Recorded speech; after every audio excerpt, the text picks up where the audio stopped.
So ayan, nakapasok na tayo ng Universal Studios.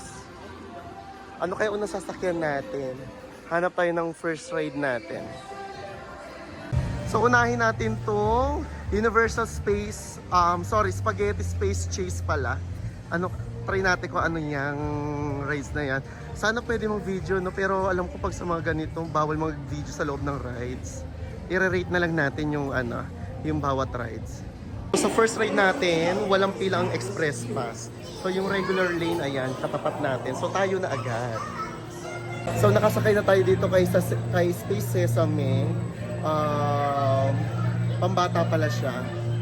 Pwede daw mag-video dito. Just space is that thing. Good luck.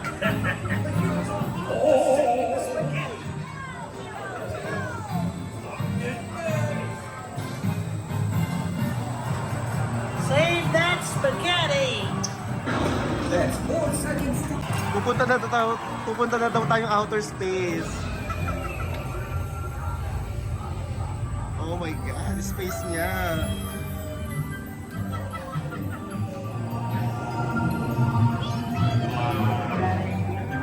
We made it to space.